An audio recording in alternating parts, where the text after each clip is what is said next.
علیکم ورحمۃ اللہ وبرکاتہ۔ تمام تعریفیں اس اللہ وحدہ لا شریک لہ کے لیے جو اپنے بندوں پر بڑا ہی مہربان۔ درود و سلام آقا مدنی تاجدار مدینہ احمد مجتبیٰ محمد مصطفیٰ صلی اللہ علیہ وسلم کے ذات اقدس پر، جنہوں نے ہمیں بتایا کہ اللہ تبارک و تعالی بندوں پر کتنا مہربان ہے۔ عزیزان گرامی، جیسے 2-3 ہفتے سے آپ حضرات کے سامنے عرض کیا جا رہا ہے، اللہ تبارک و تعالی نے جمعہ کی جو گھڑیاں ہیں وہ کتنا قیمتی بنایا ہے۔ اس کے احترام پر اللہ تبارک و تعالیٰ کی طرف سے کیسے کیسے انعامات کی بارشیں بندوں پر برستی ہیں۔ بلکہ حضرت مولانا خلیل الرحمن سجاد نعمانی دامت برکاتہ میں کہتے ہیں، جو آدمی جمعہ کے دن جلدی مسجد میں پہنچتا ہے 2-3 گھنٹے پہلے، اللہ تبارک و تعالیٰ اس کے تمام مسائل کا حل بھی پیدا کرے۔ وہ مقروض ہے تو اللہ تبارک و تعالیٰ قرض سے نکلنے کے لیے شکلیں میسر کرے۔ بلکہ حضور علیہ الصلوۃ والسلام نے اتنی فضائل بیان کیے ہیں جمعہ کے تعلق سے۔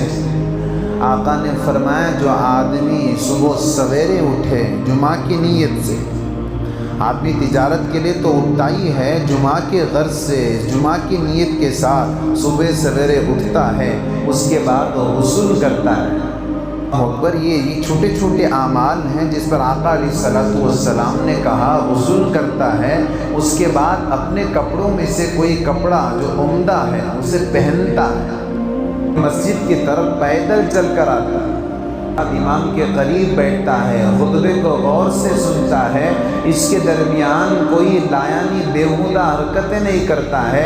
سرکار دو عالم صلی اللہ علیہ وسلم نے ارشاد فرمایا، کتنے چھوٹے چھوٹے اعمال ہیں، اس اعمال پر آقا نے یہ خوشخبری سنائی کہ اللہ تبارک و تعالیٰ اس کے ہر قدم پر 1 سال نفل نمازیں پڑھنے کا، 1 سال روزہ رکھنے کا اجر عطا فرماتے ہیں۔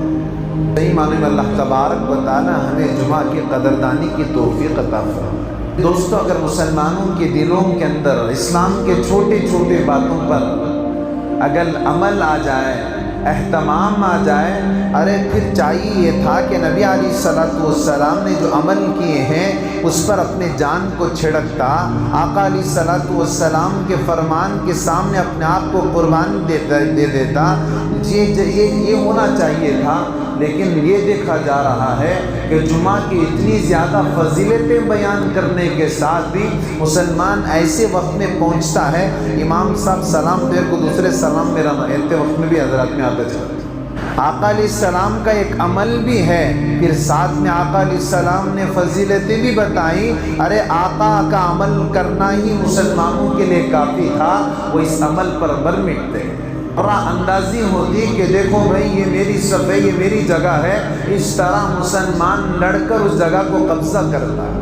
لیکن گنے چنے افراد ہمیشہ کی طرح جمعہ میں وقت سے پہلے پہنچتے ہیں۔ تمام حضرات کے پہل کو قبول فرمائیں، اللہ تمام بشارتیں، فضیلتیں اللہ ان کے مقدر نصیب فرمائے۔ گرامی، فرمائے کہ چھوٹے چھوٹے اعمال ہوتے ہیں جس کے پیچھے اتنے باریکیاں، اتنے گہرائیاں۔ اللہ اکبر، فرمایا کہ اسلام ہمیں ہر اعتبار سے بچانا چاہتا ہے، ہمارا تحفظ کرنا چاہتا ہے، ہمیں امن و امان میں لانا چاہتا ہے۔ مثال کے طور پر آقا نے فرمایا کہ کپڑے کیسے ہوں، ہمارے کپڑے کیسے ہوں۔ قرآن کریم کے اندر 3 چیزیں، 3 مقاصد کپڑے کے تعلق سے بیان ہوئے۔ ایک مقصد یہ ہے کہ آدمی اپنے بدن کو چھپائے، یہ کپڑے کا مقصد ہے۔ اللہ تعالیٰ نے دنیا کے اندر جتنی مخلوقات کو پیدا کیا ہے، ہر مخلوق کو لباس عطا کیا ہے، یہی وہ لباس ہے۔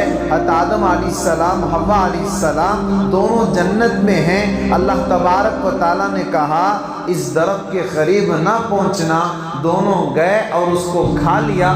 جیسے ہی کھانا کھا، بدن پر جو جنتی لباس تھا اتر گیا، دونوں برہنہ ہو گئے، شرمندگی محسوس ہونے لگی، شرم محسوس ہونے لگی۔ دونوں جلدی جلدی وہاں جو پتے درخت تھے اس میں سے پتے توڑ کر اسے جوڑ کر لباس بنانے لگے۔ تو فرمایا کہ انسانی فطرت کے اندر حیا ہے۔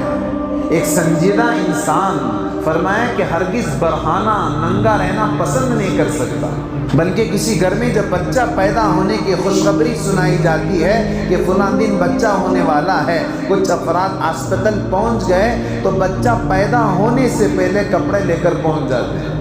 اتنا زیادہ کپڑے کا رواج ہے، یعنی سطر چھپانے کا اہتمام ہے۔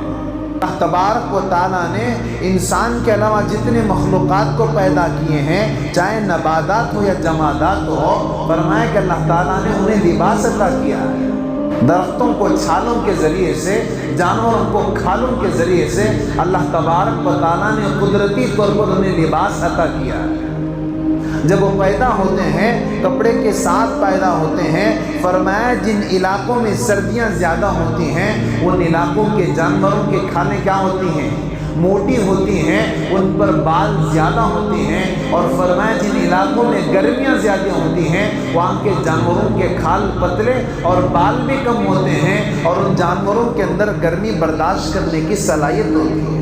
لیکن اللہ تبارک و تعالیٰ نے ہر مخلوق کے لیے لباس کا انتظام کیا ہے، لیکن انسان کو اللہ تعالیٰ نے ایک مصنوعی خارجی لباس، یعنی اس کے ساتھ جڑا ہوا نہیں بلکہ پیدا ہونے کے بعد اسے اختیار کرتا ہے۔ اسی کپڑے کے ذریعے سے اللہ تبارک و تعالیٰ انسانوں کو بھی سجانا چاہتے ہیں۔ جس طرح آدمی بنگلاؤں کو سجاتا ہے، گاڑیوں کو سنوارتا ہے، اللہ تبارک و تعالیٰ لباس کے ذریعے سے اپنے بندوں کو آراستہ اور پیراستہ کرنا چاہتے ہیں۔ لباس کا پہلا مقصد یہ ہے کہ اللہ تبارک و تعالیٰ لباس کے ذریعے سے انسان کے ستر کو چھپانا چاہتے ہیں۔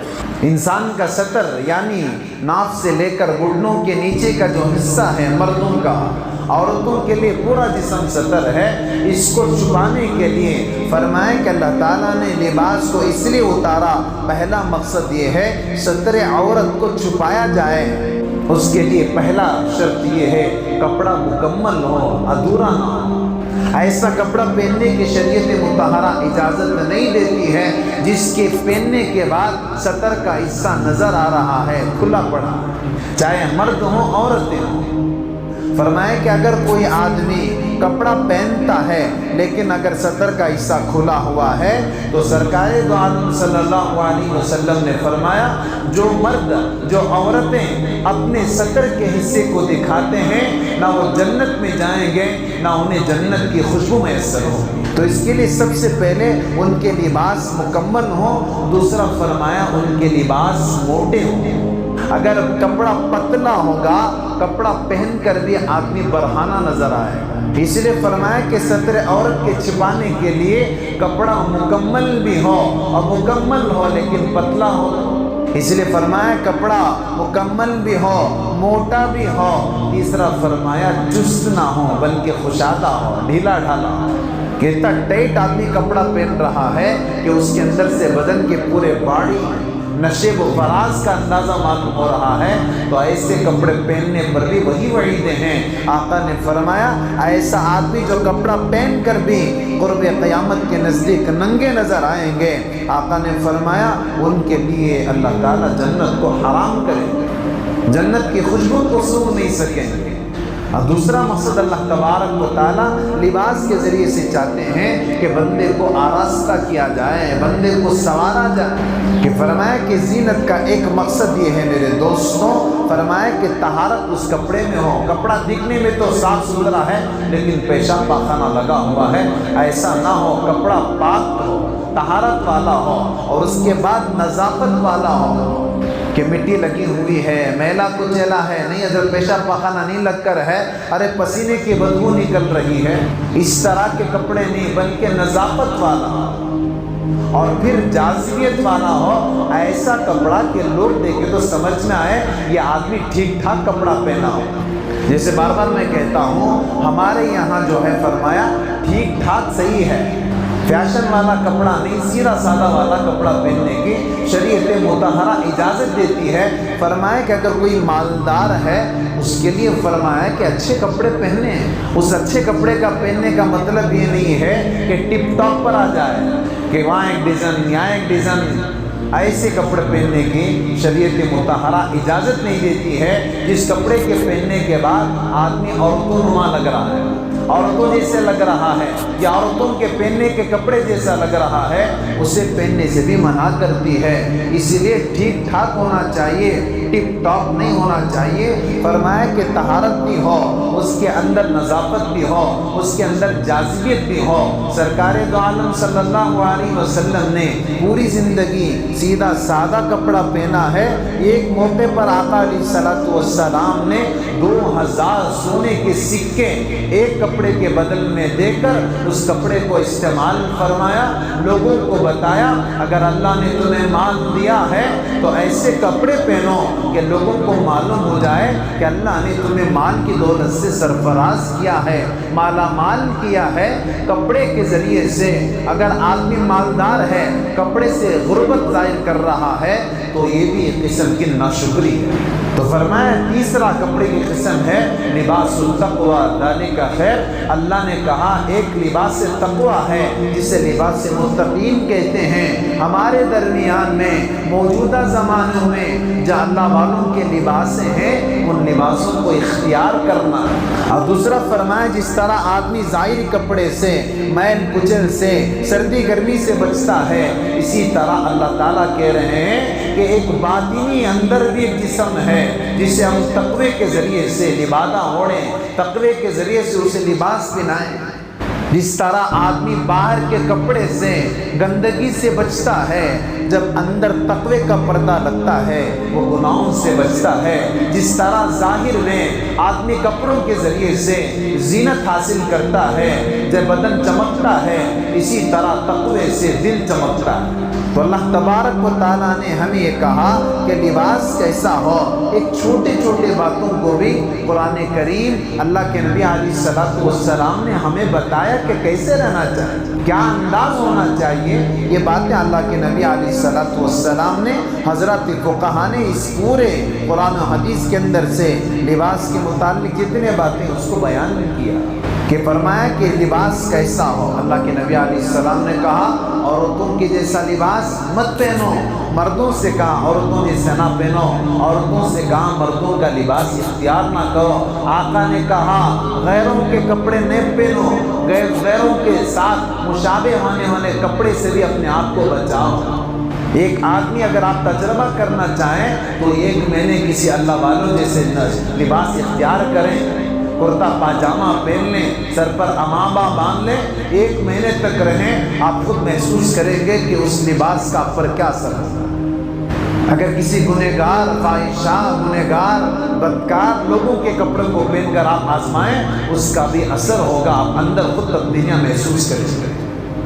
تو اس لیے فرمایا کہ زینت کے اعتبار سے 3 کپڑے، ایک پیر کو چھپانا ہے، دوسرا بدن کو چھپانا ہے، تیسرا سر پر ٹوپی پہننا ہے، یہ بھی زینت میں ہے۔ آپ غور کریں پہلے زمانوں کے بادشاہ، وزراء، عمرا، وہ سب اپنے سروں پر کچھ رکھتے تھے اپنے آپ کو دکھانے کے لیے۔ معلوم نہیں ہوا کہ سر کے اوپر ٹوپی رکھنا یہ بھی زینت ہے۔ اس پورے بدن کے اندر 3 حصے ہیں، ایک سر ہے، ایک بدن، ایک سر کا پیر کا حصہ ہے۔ پیروں کے ذریعے سے پیر کا پوشاک ہو، تن پوشاک ہو، پھر سر پوشاک۔ مردوں کے لیے فرمایا کہ عمامہ سب سے بہتر ہے، آخری درجہ ٹوپی کے ذریعے سے زینت حاصل کریں۔ آپ نے سنا ہوگا کہ آدمی جنت میں جائے گا تو اللہ تبارک و تعالی حافظ قرآن کے ماں باپ کو جنت میں تاج پہنائیں گے۔ معلوم یہ ہوا کہ سر کے ذریعے سے بھی زینت ملتی ہے، سر کے ذریعے سے بھی اللہ تعالیٰ انسان کو خوبصورت بنانا چاہتے ہیں۔ یہ مسلمانوں کی شان ہے، دنیا میں یہ ٹوپی کے ذریعے سے زینت حاصل کرتے ہیں۔ عورتوں کے لیے فرمایا کہ وہ بھی اپنے سر کے اوپر دوپٹہ ڈالیں، حجاب کے ذریعے سے اپنے آپ کو پردہ کریں، چہرے کو چھپائیں، سر پر کپڑا ڈالیں۔ تو میرے دوستوں میں ایک چھوٹی بات بتا رہا تھا کہ شریعت مطہرہ ہر بات کے تعلق سے ہمیں رہبری کرتی ہے کہ کیسے رہنا ہے، کیسے پہننا ہے۔